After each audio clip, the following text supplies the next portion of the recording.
তানহা, এই তানহা, তানহা এদিকে আসো। কি হয়েছে? এই আমার ওই যে ওয়ালেটটা নিয়ে আসো না। এই যে। Thank you. এই তানহা, আবার কি? আমার ঘড়িটা একটু নিয়ে আসো। কোথায় রেখেছেন? ওই যে ল্যাম্পের পাশে আছে।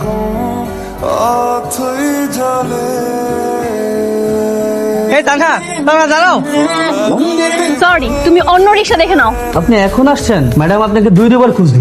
মাত্র 10 মিনিট লেট হয়েছে, তার মধ্যে 2 খোঁজা শেষ। আচ্ছা তুমি ওনাকে বলো আমি আসছি। সরি একটু লেট হয়ে গেল। কি ব্যাপার? আপনি বিনা অনুমতিতে আমার রুমে কেন প্রবেশ করেছেন? ম্যানার্স শিখেননি? সরি, আমি আবার প্রথম থেকে শুরু করছি। Coming ma'am. Yes, coming. আমি কি আপনাকে বুঝতে বলেছি? Sorry ma'am. আজকে অফিসে আসতে আপনি 10 মিনিট লেট করেছেন কেন? আসলে ম্যাম সালাম স্যার। ওয়ালাইকুম আসসালাম মিস্টার মফিজ, কি সমস্যা? আমার নাম হাফিজ। মিস্টার হাফিজ, কি হয়েছে? স্যার, উনি আজকে অফিসে আসতে 10 মিনিট লেট করেছে, তাই একটু শোকজ করছিলাম। নেট কেন হয়েছে? কি বলবে? রান্না করেছি, বাজার করেছি, ব্যাচেলার মানুষ, তাই না? মিস তানহা, এবারের মতো ওনাকে ক্ষমা করে দেন। কি রে বাবা, তোর আসতে এত দেরি হলো যে? কোথায় ছিলি? কই আবার অফিস? কিন্তু বৌমা তো সে কখন চলে আসছে, তোর এত দেরি হলো কেন? সেটা তোমার বৌমাকে জিজ্ঞেস করো না। আমাকে এক গাদা কাজ দিয়ে অফিসে বসিয়ে রেখে আসছে। কি বলিস? এই 11টা পর্যন্ত বৌমা তোকে কাজ করিয়েছে? সরি, কেন? আজকে অফিসে একটু বেশি প্রেশার দিয়ে ফেলেছি। কি করবো বলো? তোমার সাথে এমন খুনসুটি ঝগড়া করতে আমার অনেক ভালো লাগে, তাই তো এমন করি। কি ব্যাপার, এত রাত্রে স্যার কল করছে কেন? বস কল করছে মানে? এই ব্যাটার মধ্যে কিন্তু ঝামেলা আছে। উনি নিশ্চয় তোমার পছন্দ করে। ছি, উনি ওর বাবার বয়সী। যার বয়সেরই হোক, এখন রাত হয়েছে, ফোন ধরা যাবে না। ফোন কাটো। ইম্পর্টেন্ট কোনো কল তো হতে পারে, তাই না? আসসালামু আলাইকুম স্যার। ওয়ালাইকুম আসসালাম। মিস তানহা, কেমন আছেন আপনি? জি স্যার, ভালো আছি। এত রাত্রে কল করেছেন স্যার, কোনো প্রবলেম হয়েছে কি? আরে না না না, কোনো সমস্যা নাই। আসলে ভালো লাগছিল না, ভাবলাম আপনার একটু খোঁজ খবর নেই। ডিনার করেছেন আপনি? জি স্যার, করেছি। ও আচ্ছা। আপনি করেছেন স্যার? না, আমি এখনো ডিনার করিনি। তবে আপনাকে নিয়ে একদিন ডিনার করতে চাচ্ছি, যদি আপনার অনুমতি হয় আর কি। স্যার, আমার তো রাত্রে বাসা থেকে বের হওয়ার পারমিশন নেই, সো তবে আপনি চাইলে কিন্তু আমরা লাঞ্চ করতে পারি একসাথে। ও শিওর, কোনো সমস্যা নেই। আচ্ছা বস, বাই এনি চান্স আপনি তানহা ম্যাডামকে পছন্দ করেন নাকি? মিস তানহা চলে আসে। আসসালামু আলাইকুম স্যার, কেমন আছেন? ওয়ালাইকুম আসসালাম, আমি অনেক ভালো আছি মিস তানহা। বুঝছেন না, আমি 9 নম্বর সেক্টরের দিকে যাচ্ছিলাম। আপনার বাসা তো ওইদিকে, তাই না? চলেন আপনাকে ড্রপ করে দিই, আপনি আমার সাথে চলুন। বস আমাকেও নিয়ে যান আপনাদের সাথে। আমিও যাই, আমার বাসা ওদিকেই। আপনার বাসা না বললেন টঙ্গী কলেজ গেট? না বস, আসলে আমি বাসা চেঞ্জ করেছি। এই তানহা ম্যাডামের বাসার পিছনের বাসাটা এখন আমার। আমিও যাই। ভালো। না স্যার, আমি চাই। এই হাফিজ সাহেব, নামেন তো নামেন। বস আমার বাসা তো ওইখানে, আমাকে নামাই দেন না, এই তো কথা। আরে আমি ওইদিকেই যাবো না, আমার আরেকটা কাজ আসছে, আমি ওখানে যাবো। আপনি নামেন তো, যান যান, আপনারা দুজন একসাথে রিক্সা দিয়ে যান, যান যান যান। বস কিনে দেন, খুব বাড়াবাড়ি করতেছে। কবে যেন ওনার নাক মুখ ফাটাই দেন। আগে অফিস চেঞ্জ করো, এই চাকরি চলে গেলে সংসার কিভাবে চলবে? এটা যে একটা বড় সমস্যা। আচ্ছা, তুমি আজকে বোনাস কত পেয়েছো? আমি মাত্র 35,000 টাকা। আমি কিন্তু 2 লক্ষ টাকা পেয়েছি। 2 লাখ? যদিও তোমার সিনিয়র পোস্ট, তুমি তো পাবাই। আর তাছাড়া বসের ছায়া তো তোমার উপরে আছে। সে যাই হোক, বাদ দাও।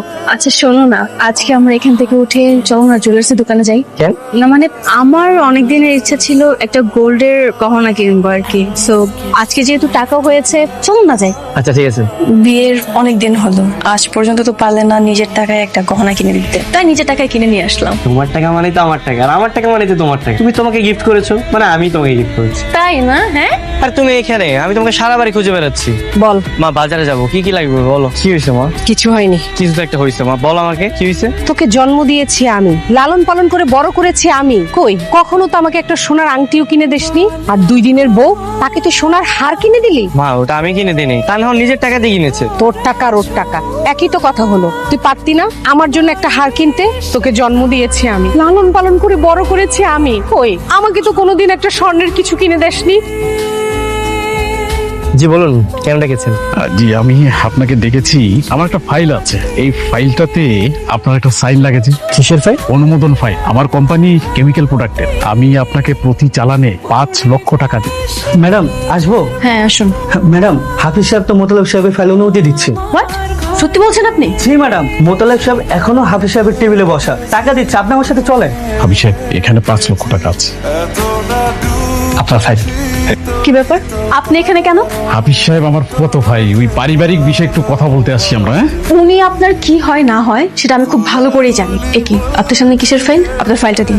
কেন আমার ফাইল আপনি কেন দেখবেন? হ্যাঁ, তুমি ওনার ফাইল দিয়ে কি করবে? তুমি ওনাকে তুমি যেতে দাও, আমি তোমাকে পরে বুঝিয়ে বলছি। আমি পরে কিছু শুনতে চাই না। আরে আরে আরে আরে, আপনি ওনার কাছ থেকে সামান্য কিছু টাকা নিয়ে ভুয়া কেমিক্যালের পারমিশন দিয়ে দিয়েছেন। এই সাহস আপনাকে কে দিয়েছে? ম্যাডাম এই যে দেখেন, এই যে টাকা খেয়েছে দেখেন, এই যে আর এই যে টাকা। ছি ছি ছি ছি ইয়ামিন স্যারকে রাখ। আরে তানহা ম্যাডাম তানহা ম্যাডাম, তুমি একটু বোঝার চেষ্টা করো। আমরা ওনার প্রোডাক্টটা মানে কেমিক্যালটা একবার ইউজ করে দেখি, ভালো তো হতে পারে, তাই না? সেই সিদ্ধান্ত নেওয়ার আপনি কি? ওনার থেকে সামান্য টাকা নিয়ে আপনি এমন পারমিশন কেন দিয়েছেন? তানহা কি হচ্ছে এখানে? স্যার, আমাদের হাফিজ সাহেব ওনার কাছ থেকে ঘুষ নিয়ে আমাদের সাভারে যে ফ্যাক্টরিটা আছে মানে 2 নাম্বার কেমিক্যালের পারমিশন দিয়েছে। হোয়াট? হাফিজ সাহেব, এটা তো চরম অন্যায়। আপনি ওটা কিভাবে করেছেন? সরি স্যার, আমার ভুল হয়ে গেছে স্যার। আরে কিসের ভুল? এটা অপরাধ। এই মুহূর্ত থেকে আমার অফিসে আপনার কোনো চাকরি নাই। আপনার মতো অসৎ এমপ্লয়ি আমার দরকার নাই। Just get out. হাফিজ, কি হয়েছে? তোকে এমন দেখাচ্ছে কেন? আমার চাকরিটা নেই, চাকরি নেই কেন? আমি একটা অপরাধ করে ফেলেছি আর সেটাই শাস্তি পাচ্ছি। বৌমা কিছু বলেনি? বৌমা, তোমার বৌমা উল্টো আমাকে চাকরি থেকে বের করে দিয়েছে। বৌমা দাঁড়াও, তুমি অফিসে হাফিজের